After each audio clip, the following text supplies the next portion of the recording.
So I'm really happy to be here. I'm based in New York, in fact, and I was in Cairo for a book talk in March, just a few days before the global pandemic was declared. And then I managed to get to London, where I've been working remotely since then. So it's nice to have a change of scene and be in Salzburg and be in Austria for the first time. Let me just make sure this is working. Okay, so who am I and what do I do? Well, my work over the last decade has been focused on risk, which basically means the threats to our stability, what could go wrong. And originally I focused on country risk, looking at individual countries and what would make these countries tick. After doing that for quite a few years, I realized that the risks in one part of the world, in one country, were comparable to the risks in other regions and other countries around the world. And it led to this larger thesis, which I want to share with you today, about our global legitimacy crisis. So my work in the last decade has really been to make sense of the world and share my ideas.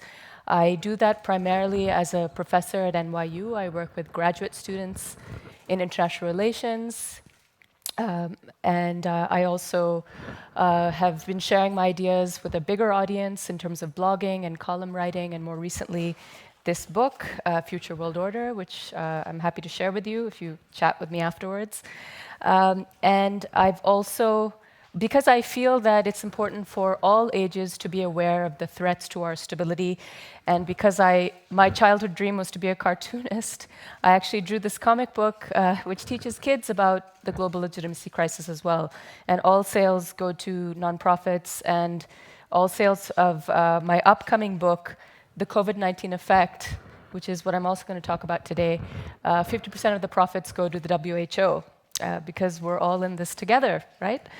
Thanks. I've also shared my ideas with certain governments in the last few years as a consultant to help them shape their foreign policy.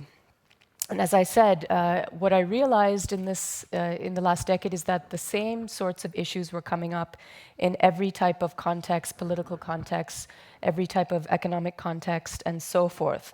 My students and I, every year, just to let you know, we come up with a top 10 list. We make predictions about what the global risks will be for the coming year. We did not see the pandemic coming, I'm afraid. But we did come up with other risks, which I would encourage you to look up. It's posted online. Things like the decline of democracy, of course, things like the global debt crisis crashing into the global economy, and a few others as well, which I'll leave you in suspense. You're welcome to check it out. There are, of course, critics. People in my field are often criticized for the predictions we make about risk. As the quote says, we're not held accountable when we're wrong. In fact, they even go so far as to say that human beings who spend their lives studying the state of the world are poorer forecasters than dart-throwing monkeys. So if you can prove that, I will give you a free book. But anyway, I just wanted to make sure you're aware that, of course, nobody can predict what's coming 100%, but I, at the very least, wanted to share my view of the world, a global legitimacy crisis. What we've witnessed in the 2010s and what we will continue to see deepen in the 2020s is that certain norms or certain ideas have been challenged, and there's no clarity about what goes next. These disruptions in 4 key areas in our geopolitics, our politics, our economies, and our society. And some of the earlier talks touched on some of these issues, but I want to take it step by step before I go into the COVID-19 effect on our global legitimacy crisis. So geopolitically, we have been at a crossroads for a while. I think there's a tendency to overemphasize the current US president and his role in pushing us away from a US-led international system. But the truth is we've been questioning US hegemony for over a decade. And I don't think it's necessarily the case that if President Trump loses the election and Biden manages to win, that everything will just snap back into place. The post-Cold War era, led by the US and a US-led international community, I think is behind us definitively. And again, there are multiple examples from the 2010s that showed this was the case. The question is, what is the world order? It's not enough to say the US is not in charge. And in my book and in many of my talks in the last year, I've raised possibilities, which some of you have also highlighted today. Is the world simply defined by US versus China? Is that going to define the 2020s, that competition? And I certainly want to recommend this book by Kishore Mahbubani, who writes about this in detail. The book is called Has China Won? Or is the future world order, geopolitically speaking, simply Asian in terms of the rise of China, but also other actors in that region? And of course, Parag Khanna's book goes into detail about that. What I would say is a good way to understand the world right now and for the coming decade is that it's post-hegemonic. Okay? We know the US has a different role and it won't go back to what it was, even if President Trump moves away. But I think what's even more interesting to note, and I think Corinne and I, Dr. Flick and I are on the same page about this, is the rise of non-state actors. We cannot deny that citizens armed with tech in every part of the world have shown that they are a force to be reckoned with. They are reacting to global issues. There are teenagers, not just Greta, but other teenagers around the world who are leading this charge against climate change to raise awareness about this issue. We saw waves of protests around the world in reaction to some of President Trump's policies, immigration, travel ban, etc. I think in order to understand the way the world is evolving, our world order, our international system, we must take into account that non-state actor of the tech-armed citizen protester.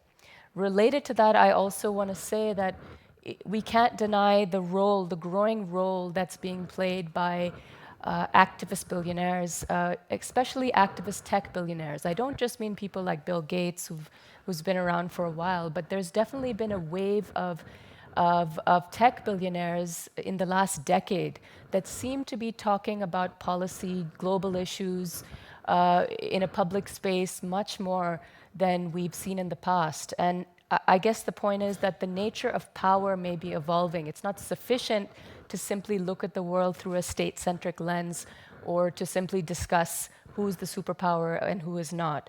And of course, tech firms as well. I mean, you could argue that they have more power than most governments in some regard.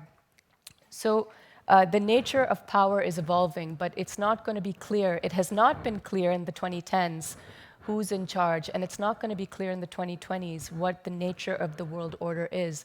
That is part of our geopolitical legitimacy crisis. Second, I think it's safe to say that the last decade, pre-COVID-19, has shown us that citizens in many different types of political contexts, again, are not happy with the political status quo.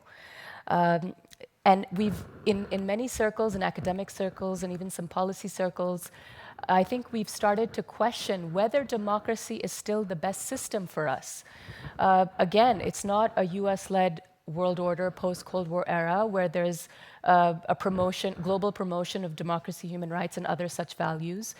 And we've seen that you could argue, in fact, as I try to do in my book and in the upcoming book, that we've been in the midst of a global spring where citizens in, as I said, all political contexts, not just in terms of the Arab Spring region, but across Europe you've seen protests, and across Latin America, and of course the US, there seems to be a recurring feeling being felt by citizens that there must be a better way to govern.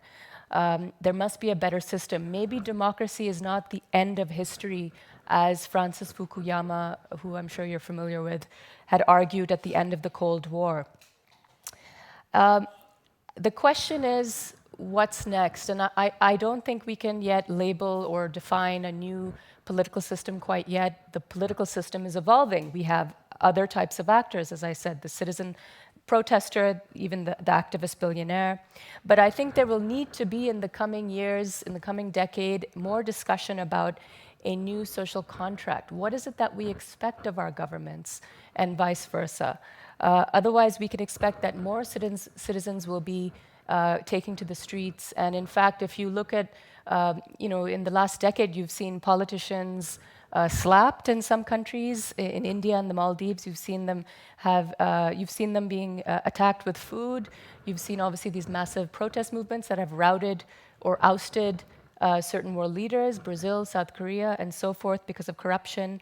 There's clearly a need to look ahead and think about a new social contract, perhaps that reflects our tech-driven society and also takes into account these other actors. And I also want to mention there are multiple studies that reflect that in the US and Europe, the younger generation don't seem to care as much about democracy. The study that I'm referring to, or one of them, is by Yasha Munk, and I definitely encourage you to check his work out too. And I keep name dropping about other books, but you're still welcome to look at mine as well. But anyway, and the Global Peace Index suggests that in the last decade, the number of riots has gone up by 282%, and strikes have gone up by 800%.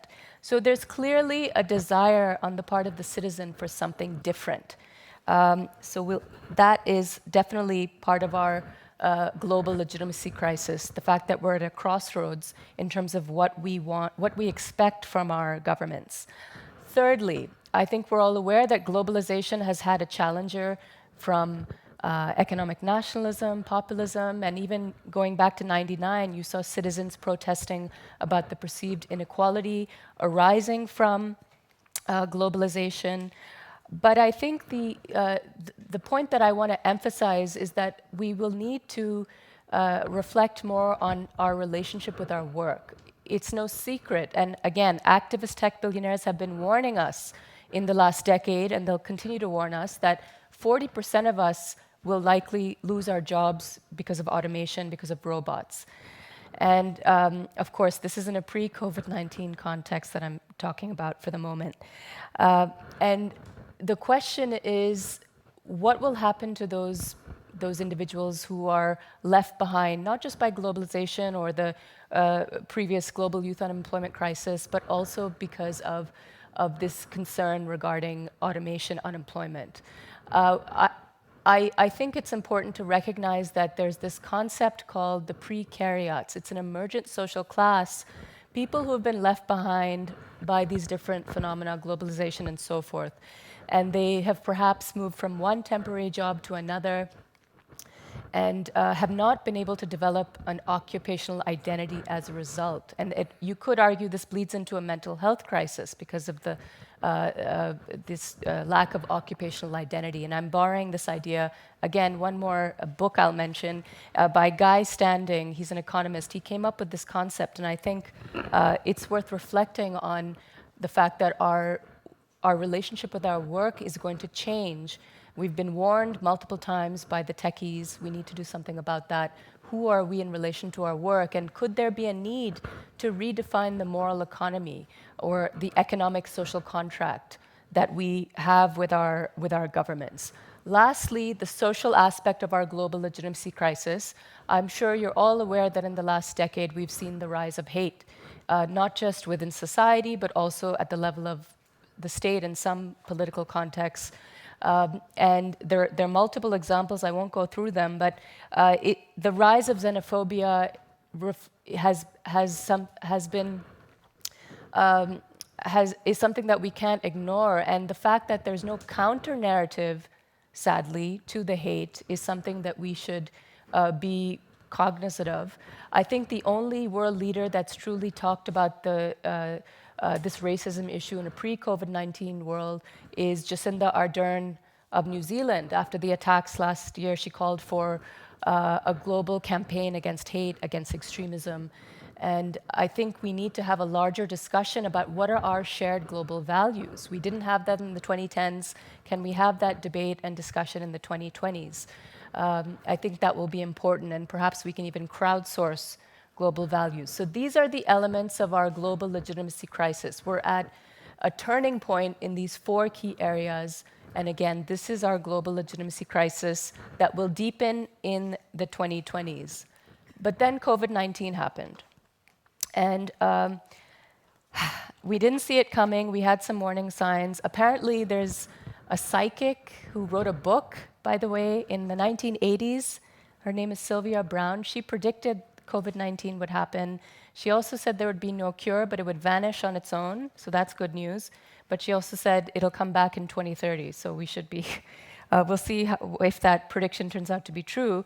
But I think the COVID-19 effect on our global legitimacy crisis geopolitically shows that the era of US-led multilateralism is dead. It's nice, it's encouraging that the G7, the G20 met virtually to discuss a global response, but I think we can agree that there's a lack of coordination on obviously the vaccine and just generally dealing with this common threat. It's encouraging that Boris Johnson of the UK talks about introducing a D10, another new type of advisory body. Let's see. But I think what's more relevant, if we understand the effect of COVID-19 on geopolitics, is the emergence of a COVID-19 bilateralism.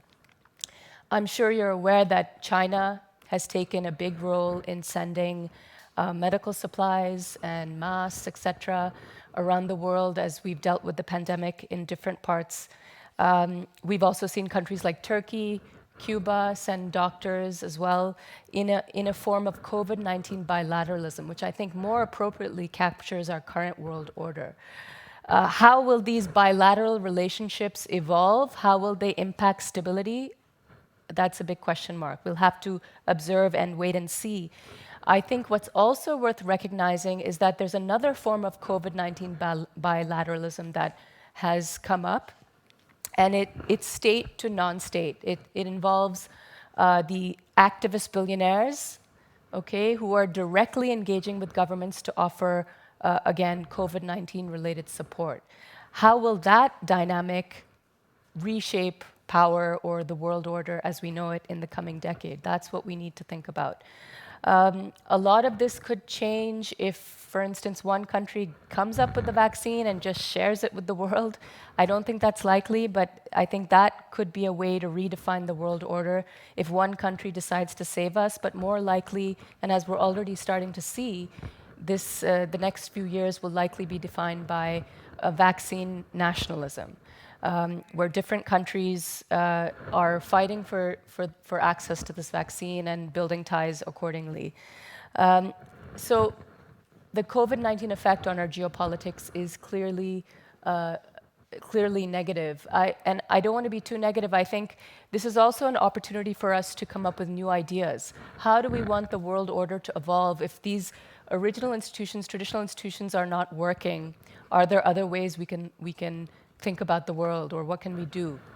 I'm just giving one example. There are many suggestions we could come up with. What if we had a new G7-like advisory body with leaders who are beating the virus and are taking the lead? It just so happens that most of the leaders who've had success, if we just look empirically, those leaders are women. So maybe we need a female advisory body, like a G7-like advisory body that is guiding us with these sorts of global challenges. Just one idea.